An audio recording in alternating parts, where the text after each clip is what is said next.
Hello there, Nagito Komaeda here to review my top 5 flags.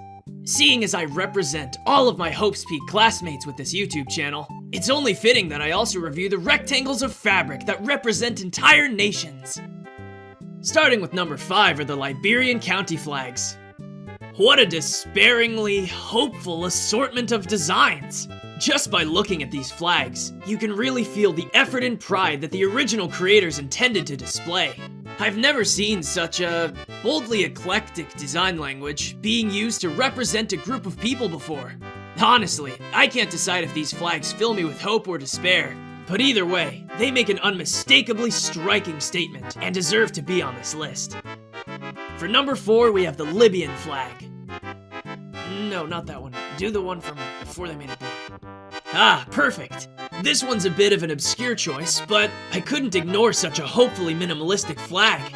Simplicity is always a fine line to walk, and a lot of people have had very strong opinions on the oversimplification of things such as art, iconography, and of course flags. But in my worthless opinion, Libya has the right idea. As a connoisseur of the color green myself, I really like where they were going with this design. A true shame they had to ruin it with their redesign. At number 3 is penalty flags. In my hopelessly worthless opinion, these hopeful flags fill me with the most hope a hope-deprived hope. Penalty! Penalty on the set!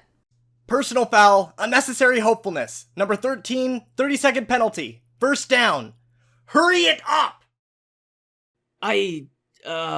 Penalty flags. What a hope. Great variety of flags. Let's just move on. Number 2 is Nepal's flag. If a symbol of hope could be a flag, it would definitely look like this. It's striking enough to stand out next to any other flag, but not so different that it comes off as tacky.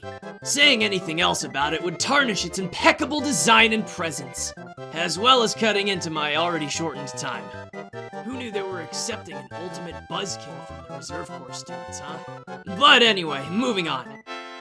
Honorable mentions include Mozambique, the Isle of Man, Antwerp, Maryland, Guam, Milwaukee, and for number 1, I've chosen the hopeful and untoppable flag of the Seychelles.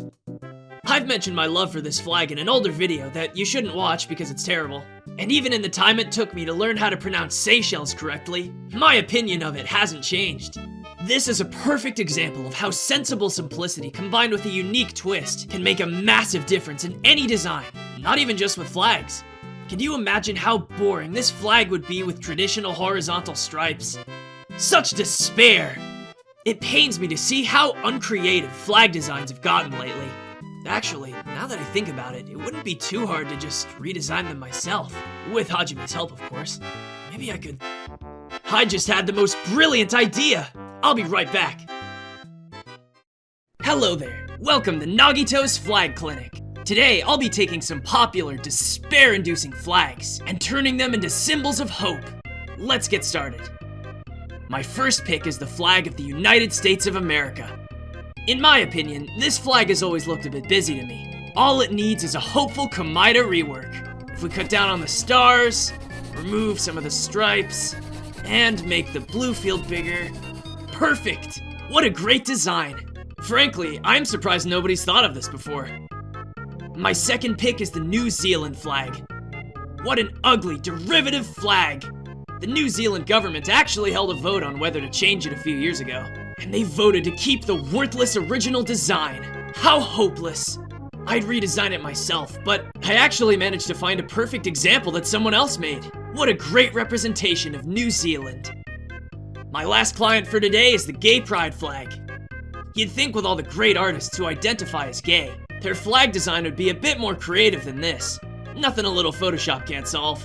Let's just bend it a bit, and there. A curvier flag for a decidedly non-straight community. And a great way to conclude this segment. Remember to like and subscribe for my thoughts on more hopeful forms of national symbolism. Bye now.